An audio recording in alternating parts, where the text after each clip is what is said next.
So basically, I'm somewhere in DC. It's near midnight, and I'm in the back of a stranger's car wondering where he just took me.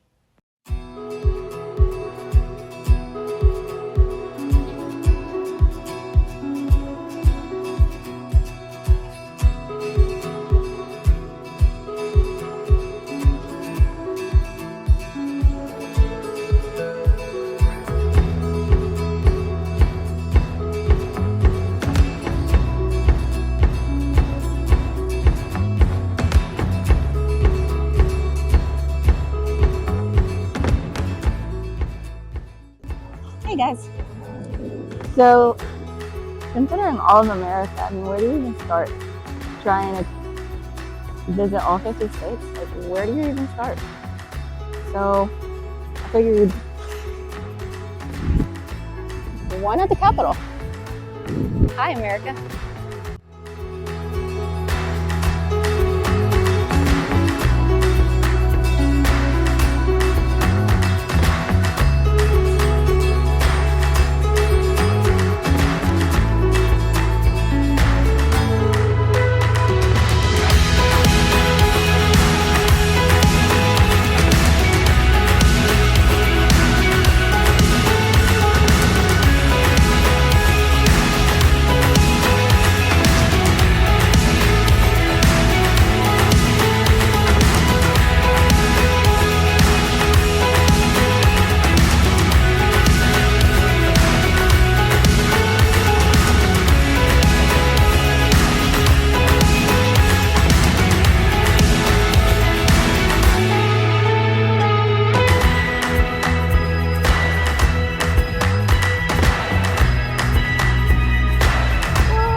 I turned the corner and there it was. We're officially in DC, guys.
Questions?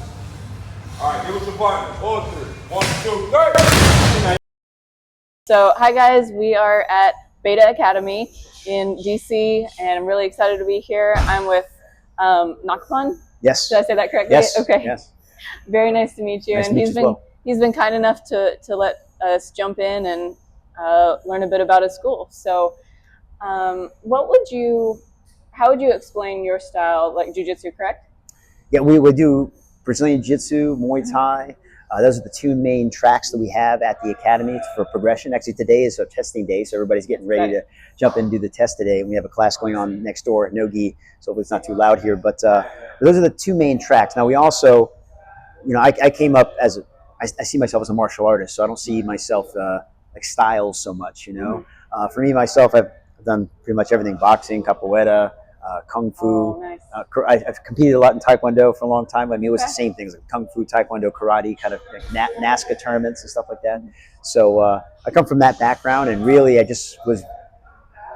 wanted to find the most effective form of combat. Not to say that jiu-jitsu is that or Muay Thai is that, but I'm drawn to combat sports. So I want to make combat sports available for everybody. And I don't think you need to. You don't necessarily need to fight, but it's rooted in fighting spirit, and I think that the more that we can get people connected to that, I think it can really improve people's lives. So here we have students from all ages and all walks of life, starting as young as 3 years old, which is my daughter started here when she was 3, and then up to like 73. We have like older people that train, and I think we can make Muay Thai, Brazilian Jiu-Jitsu accessible to everybody, no matter what you're doing. And it happens, just so happens, the demographic around here is more working professionals. We have families, but there's a lot of working professionals. DC, very transient city, people are in and out all the time. Right. So I think that's really one of the things that is very appealing about at least training with us. Is I like to think that we're a very open community. We bring everybody in here. Most of the people that train here are not from here, and so you could be visiting us, like yourself, or moving to the city to work for a few years, and then connecting yourself to a nice community and network of people where you can make some friends and get in good shape and hopefully learn a skill that can help you in your life. There is a style that I am focused on right now, though. So I've recently got into Kudo, maybe about a year and a half ago. And I'm going to have my first Kudo fight on my birthday, June, when I'm 46 years old. I fight in the businessman class, is what they call it. The businessman It's class. literally called the businessman class. So it's like over 45. Kudo, it reminds me of what jiu-jitsu was like back in 1995 when I started. Because when I first saw jiu-jitsu, I saw Royce Gracie fighting in the UFC, the number 2. He actually armbarred a kung fu guy, and back then I was training kung fu. I was like, how could this be possible, So I was like, I got to learn the secret of Brazilian jiu-jitsu. And now it's fast forward 30 some odd years, it's become very much a sport. And so I think that's important. Like you need competition, you need people to get connected to something that they can dedicate their time into and get better at it. I think we've seen now that in mixed martial arts that you kind of want to be on top. You want to be able to take people down. You want to be able to strike. So you want to learn everything. And that's where I think Kudo has a lot of appeal, because it reminds me of that time.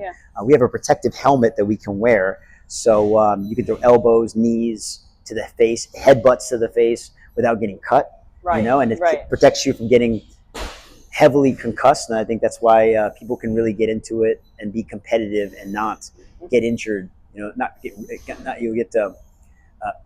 You stay relatively safe. Let's put it that way. Yes. So we don't have a Kudo program per se, but we have Kudo workshops. I'm actually putting one on this weekend, and I invite all the students to come and train, and that way they can kind of see how to connect everything together. Kudo literally means a way of the open mind. So it's not a style in and of itself, but it takes from all styles, right? So I think that you can see that.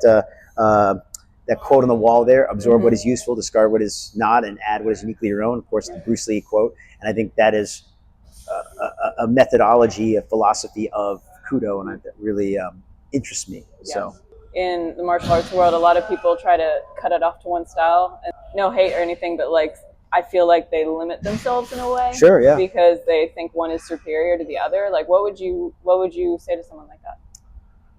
Or you want to have, if you only know one way, then you're, that if all you have is a hammer, then everything looks like a nail, right, so to speak. So I would say, if you're just trying to be the best at one sport and you just want to do that one thing, well, that suits you. But I love, what keeps me interested in martial arts is innovation, is learning new things, and it keeps it exciting. And so therefore, if you're willing to step out of your comfort zone and learn something different, I think that it'll give you some perspective on what you've already learned, give you some different ideas about perhaps how to improve upon it. Right.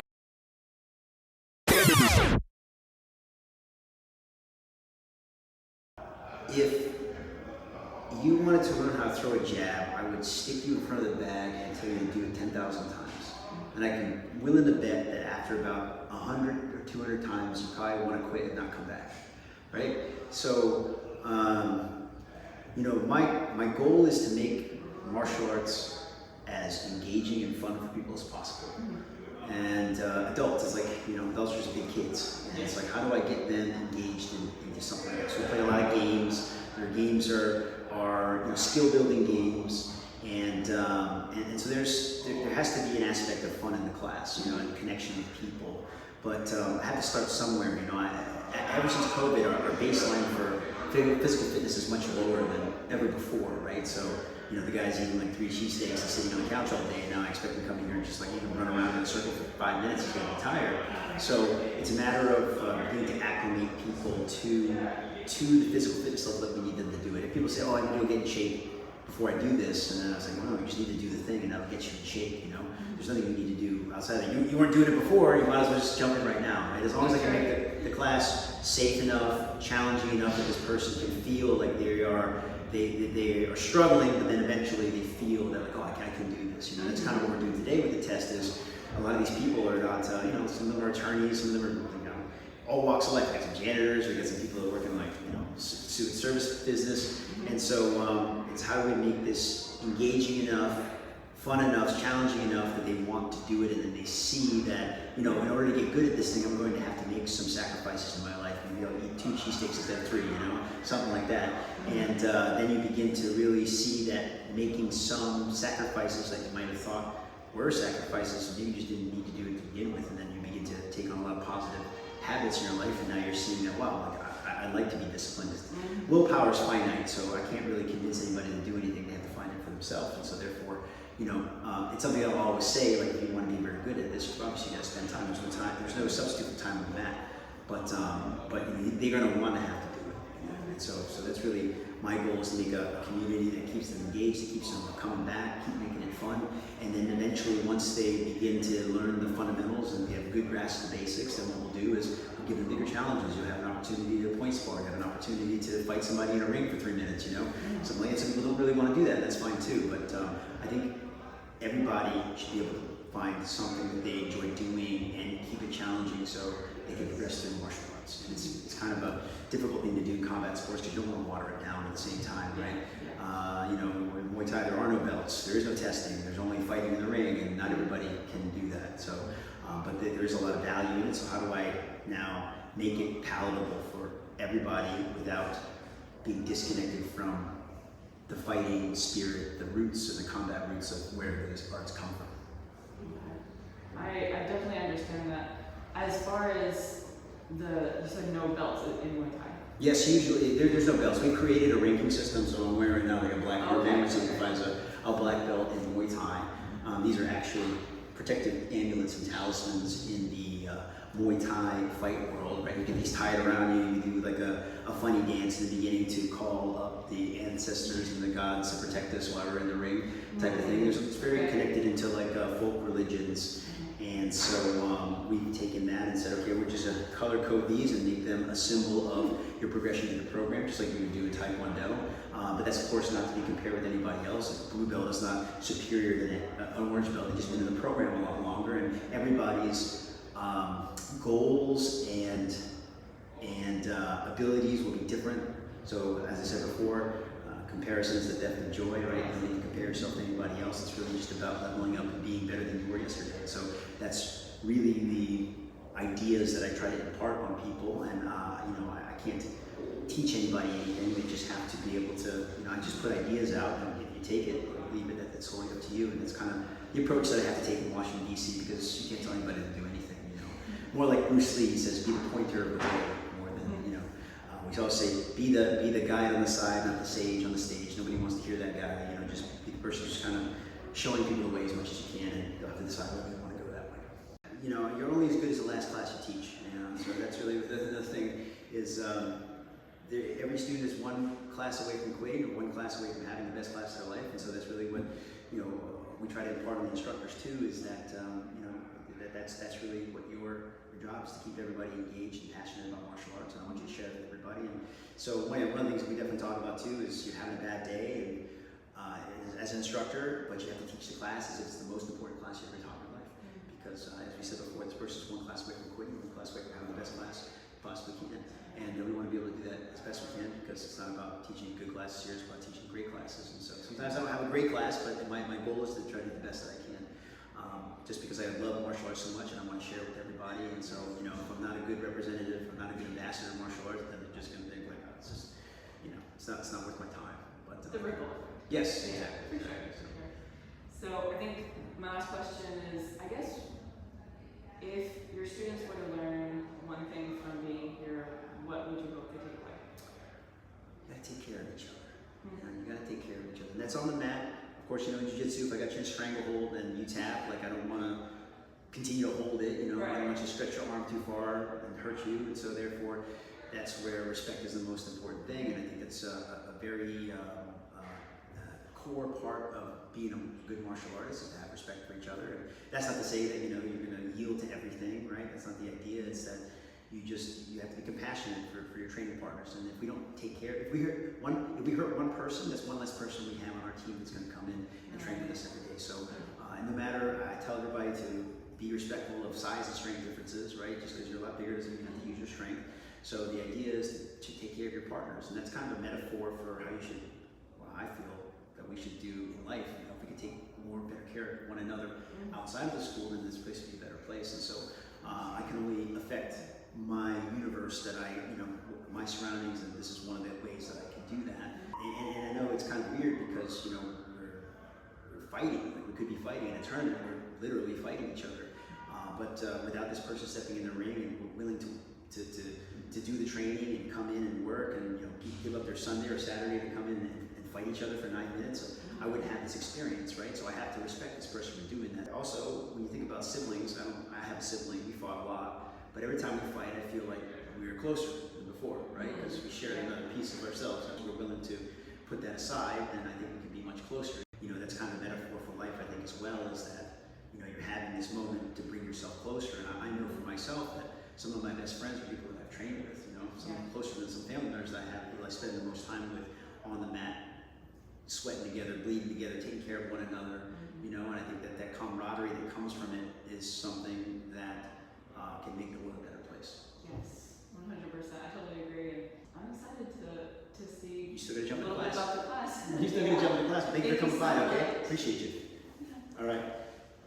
We're getting So while I visit DC, I know I only had one little afternoon to see something, I don't know, the whole city. So I didn't even scratch the surface. I saw some cool places, but what is your favorite favorite thing about DC? Some favorite places to go, maybe favorite aspect? There's a lot of DC. I've been here about 15 years. I like DC because it's a big city, but it feels like a small town. Yeah. Everything's really close by. I feel like I know a lot of people in the city. It's a beautiful town. Best of both worlds, huh? Yeah, I'll take it. I'll take Very it. cool. I'll take it. Okay, where's your favorite restaurant? Well, right across the street, they have this pizza shop. It's pretty good. Down 14th, there's this Vietnamese spot that's really good. The Streets has really good beef bowls, if you're into that. Just food all over Variety. 14th Street. That's all over the place. Love it. So, Okay. Well, thank you. And Hey, thank you, Lewis. Thanks for being on the video. Thanks for coming in. Awesome. In about one sentence, is it possible to explain what training here has meant to you and kind of how you've grown from it? In one sentence, wow. It's about self-mastery. It's about training here has meant self-mastery, continuous improvement, and chasing excellence. For me, my confidence has really grown. Just being able to be confident in how I walk, how I carry myself, in my own strength. Even though I'm a relatively small person here, just I can stand a little bit taller and feel a lot more confident because of the training I've had here and the practice of it and the discipline. Definitely tell. And I mean, you kind of crush it. You can tell you're a beast. So Thank you. I'm gonna stay back. All right. And I'd love to know your answer as well. Very similar to Sarah. I would say definitely sense of confidence and just walking down the street knowing that I have multiple weapons if need be it feels good. It feels like you can be independent in ways, or even fake it till you make it. Even if you're scared, you know how to. Like sparring, a lot of it is being able to hide your fear, hide that you're tired, and mask things that it would come in handy in daily life as well. But also, I really like the sense of community. Everyone really tries to help each other get better every day, every session. That's a big part of it. I definitely get that, and I see that just in the single class that I've been here. So thank you guys for letting me come by and sharing that with me. Thank you.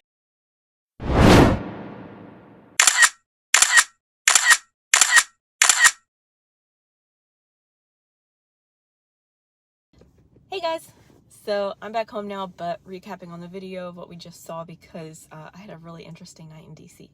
First of all, thank you to Veda Academy because I had an awesome experience, and bravo to everyone testing that day. You pushed through, and bravo to the leadership because they threw a great class, a great testing day. And not gonna lie, I was a little jealous because anyone who knows me knows I love a good workout and a good challenge and all that. So next time I'm in DC, I'm definitely going to jump in and do this myself. So again, Beta, thank you, and I would definitely recommend them to anyone in the area because top-notch school, great group, and I just loved it. So back to my story. My phone's dying by this point. I'm filming, I'm traveling, I'm doing everything on my phone. Anyway, I'm waiting for my ride. It's not showing up. I'm supposed to go to the train station because I flew in early that morning. I'm not even staying in DC that night. I have a tight schedule, everything I have planned, so I flew in early that morning and I was leaving that night. Or so I thought. Basically, the car does not come to pick me up until after my train leaves, and so I missed that. And I have to find a plan B. So finally, I walk over to this pizza shop across the street and, you know, they're open and I want to charge my phone because it's like dying. Eventually I get another ride and I find another bus going out to my next destination. The driver gets there, and safety tip, please ask the driver's name. Don't say the name yourself, just ask what's your name so they can tell you with no prompts, and just make sure, you know, the car license plate matches up. It did for me, so I felt okay about that. I got in and we drive about 5-8 minutes down the road, probably about halfway to the train station. So he pulls over like somewhere downtown DC at this bar or something. He opens the side door for me and says, okay, here you go. Yeah, so I don't feel good about that. I don't know what's really happening, and I'm like, where's Union Station? And all of a sudden he gets really freaky and acts really confused, and he's like, Union Station? What does your phone say? What, like, I don't know where I asked to go. And all of a sudden he's like, what's the name on the app? Who is supposed to pick you up? And I tell him, by the way, the name that he just said 5 minutes ago. All of a sudden he changes it, not even close, completely different name. He's telling me he's someone else all of a sudden. After a quick discussion, he shuts the door and we drive off again. As you can imagine, there are many thoughts going through my mind on what to do next. And so I just ask him, I'm like, okay, are we going to Union Station now? And he says, oh no, I take you back. So we're probably closer to the train station than where he picked me up, but no, he circles back. He takes me all the way back. I've been up, by the way, for about 24 hours, and so I'm not really feeling great about this, and I'm just ready to be out of this guy's car. So I don't say anything else. We drive back. I get out, take my 50-pound suitcase out of his trunk by myself, by the way. Not a word from him. He shuts the door and drives off. He leaves me stranded on some strange street corner in DC near midnight. So I am just brainstorming, what are my options now? What do I do? So I start to cross the street and head back to the pizza place just to figure out a plan. And that's when a taxi pulls up, and I grab that, and he's nice enough to take me to Union Station like I originally hoped. So I get there, I'm feeling a lot better, tired, kind of upset, but better. I finally get on the bus. I'm like, okay, great. I was promised an outlet to charge my phone, let my family know I'm safe and everything's on track again. I just need a phone for safety. So I plug my phone in, nothing. It doesn't even work. It doesn't even charge my phone. So I'm like, that's whatever. At least I'm on my way. And I have like probably 4% on my phone, you know, and a ways down the road it's like 4 a.m. or something, and I lean my head back just to close my eyes because, like, you know, all of us on the bus are exhausted, and this guy taps me on my shoulder, and he motions like, oh, your phone's vibrating, it's lighting up. And I'm like, oh, okay, thanks. My mom was actually trying to call me, you know, check up, make sure everything's okay, and it was like on vibrate or something, and so I didn't realize when I closed my eyes. My mom was trying to call me, and I don't find out until later that that guy answered my phone. So my mom's calling me, making sure I'm safe, and some strange man answers my phone, talking to my mom. He says, "You'd like to talk to her, wouldn't you?" And laughs.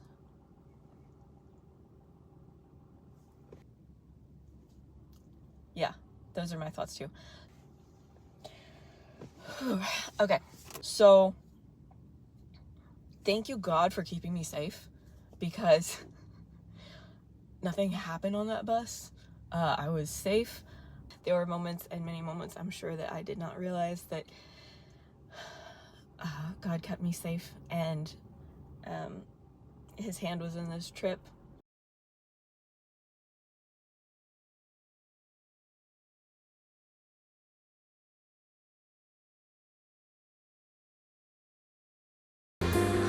Then I walked through the Lincoln Tunnel. I finally got to my destination. I got to my hotel after about 36 hours of being awake. No food, no sleep for about 36 hours. And so I was very, very happy, to say the least, to find my hotel room. And I was out pretty quickly. So, yeah. Thanks for coming along on my adventure.